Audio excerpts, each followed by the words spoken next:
بسم اللہ الرحمن الرحیم۔ السلام علیکم۔ حضرت موسیٰ علیہ السلام اللہ تعالیٰ کے بہت بڑے رسول گزرے ہیں۔ آپ پر توریت شریف نازل ہوئی۔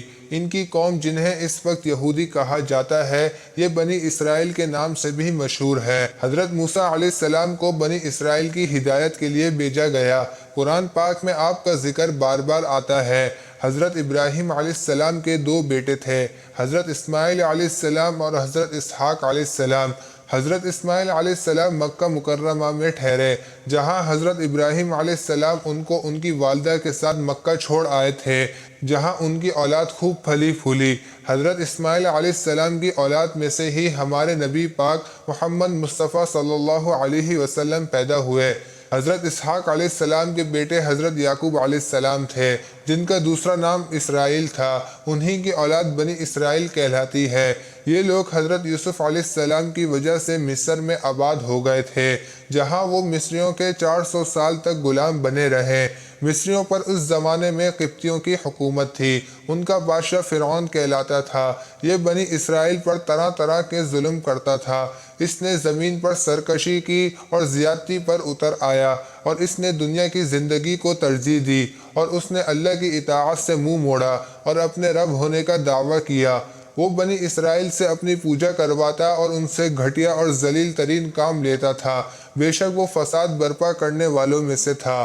حضرت ابن مسعود رضی اللہ عنہ اور دیگر صحابہ کرام رضی اللہ عنہ سے مروی ہے کہ فرعون نے خواب میں دیکھا کہ ایک آگ بیت المقدس کی طرف سے آئی ہے، اور اس نے مصریوں کے گھروں اور قبطیوں یعنی فرعون کی قوم کو جلا کر راکھ کر دیا، اور بنی اسرائیل کا کوئی نقصان نہیں ہوا۔ فرعون گھبرا کر نیند سے بیدار ہوا، اور اس کی گھبراہٹ زیادہ ہوتی جا رہی تھی۔ اس نے کاہنوں اور جادوگروں اور دیگر ماہرین کو بلایا اور اس خواب سے متعلق ان سے پوچھا، تو انہوں نے اس کو بتایا کہ یہ ایک لڑکا ہے جو بنی اسرائیل میں پیدا ہوگا اور اہل مصر کی تباہی اور بربادی کا باعث بنے گا۔ بس اسی وقت سے اس نے بنی اسرائیل کے بچے قتل کرنے اور بچیوں کو زندہ چھوڑنے کا حکم دیا۔ چنانچہ فرعون نے اپنی طرف سے پورے جتن کیے کہ موسیٰ علیہ السلام وجود میں نہ آئے، حتیٰ کہ اس نے دائیوں اور دوسرے نگران عملہ کو مقرر کیا کہ وہ حمل والی عورتوں کی تلاش جاری رکھیں اور ان کے بچہ پیدا ہونے کے اوقات معلوم کریں۔ پس جو ہی وہ عورتیں بچے جنتی تو یہ قصاب اسے فوراً ذبح کر دیتے۔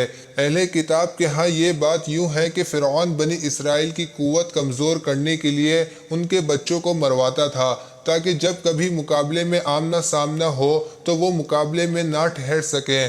لیکن یہ بات محل نظر بالکل غلط اور جھوٹ ہے، کیونکہ فرعون نے موسیٰ علیہ السلام کے پیدا ہونے اور ان کے نبی بن جانے کے ڈر کی وجہ سے بچوں کو قتل کرنے کا حکم دیا تھا، جیسے کہ اللہ تعالیٰ نے قرآن میں فرمایا ہے۔ بہت سے مفسرین نے ذکر کیا ہے کہ قبطیوں یعنی فرعون کی قوم نے فرعون کے سامنے شکوہ کیا کہ لڑکوں کو قتل کرنے کی وجہ سے بنی اسرائیل کی تعداد کم ہو جائے گی اور بڑے لوگ بھی آہستہ آہستہ ختم ہو جائیں گے، اور وہ سارے کام ہمیں خود کرنے پڑیں گے جو ہم بنی اسرائیل سے کرواتے تھے۔ اب فرعون نے ان حالات کے پیش نظر 1 سال بچوں کو مارنے اور 1 سال چھوڑنے کا حکم دیا۔ تو مفسرین کہتے ہیں کہ حضرت ہارون علیہ السلام اس سال پیدا ہوئے جس سال میں بچوں کو چھوڑنے کا حکم تھا، اور موسیٰ علیہ السلام بچوں کے قتل والے سال میں پیدا ہوئے۔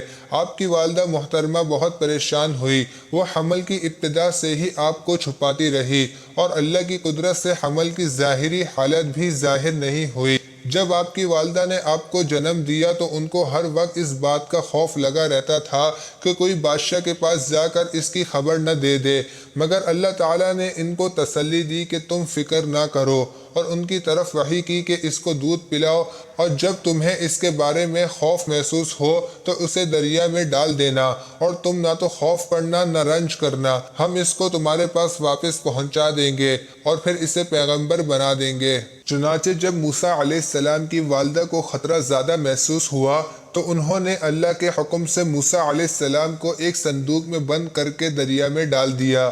دریا کے دوسری طرف فرعون کے گھر والے تھے۔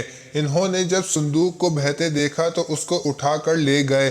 انہیں خبر نہ تھی کہ آگے چل کر یہی لڑکا ان کے رنج کا سبب ہوگا۔ چنانچہ دریا کے دوسری طرف جب بچیوں نے صندوق کو پکڑا اور اس کو کھولنے کی جرت نہ ہوئی تو انہوں نے وہ صندوق آسیہ بنت مزاحم یعنی فرعون کی بیوی کو لا کر دیا۔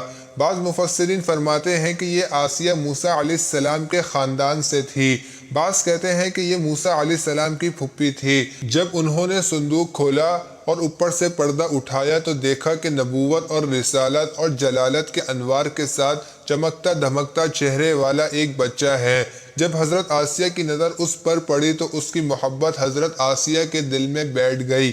جب فرعون گھر آیا تو پوچھا کہ یہ کون ہے اور اس کو ذبح کرنے کا حکم دیا۔ حضرت آسیہ رضی اللہ عنہا نے اسے ہدیے کے طور پر مانگا اور اسے قتل کرنے سے روکا اور کہا کہ یہ میری اور تیری آنکھوں کی ٹھنڈک ہے۔ فرعون نے کہا کہ یہ تیری آنکھوں کے لیے تو ٹھنڈک ہو سکتا ہے مگر میری آنکھوں کے لیے نہیں ہے۔ چنانچہ حضرت آسیہ کے یہ کہنے کی وجہ سے اللہ تعالیٰ نے حضرت آسیہ کو ہدایت دے دی اور آخرت میں اس کے سبب سے اللہ تعالیٰ اسے اپنی جنت میں بسائے گا۔ حضرت آسیہ نے یہ بھی کہا کہ ہو سکتا ہے ہم اس کو اپنا بیٹا بنا لیں، اور واقعی میں انہوں نے اس کو اپنا بیٹا بنا لیا کیونکہ ان کی کوئی اولاد نہیں تھی۔ اللہ تعالیٰ نے فرمایا کہ وہ جانتے نہیں تھے کہ اس بچے کے ذریعے اللہ تعالیٰ فرعون اور اس کے لشکروں پر کون کون سی مصیبت اور سزا نازل کرنے والا ہے۔ اہل کتاب کے ہاں یہ بات یوں ہے کہ موسیٰ علیہ السلام کو اٹھانے والی فرعون کی بیٹی تھی۔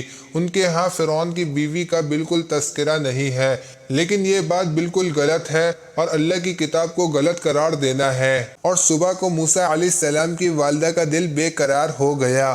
اگر ہم اس کے دل کو مضبوط نہ کرتے تو قریب تھا کہ وہ اس قصے کو ظاہر کر دیتی، یعنی اس راز کو فاش کر دیتی اور علی الاعلان اس کے متعلق پوچھ لیتی اگر ہم اسے صبر کی توفیق نہ دیتے۔ چنانچہ ان کی ماں نے موسیٰ علیہ السلام کی بڑی بہن کو کہا کہ اس کے پیچھے چلی جاؤ اور اس کے حالات کی مجھے اطلاع دیتے رہو۔ ان کی بہن ان کے پیچھے چلی گئی اور انہیں دور سے دیکھتی رہی، اس طور پر کہ لوگوں کو کچھ خبر نہ تھی۔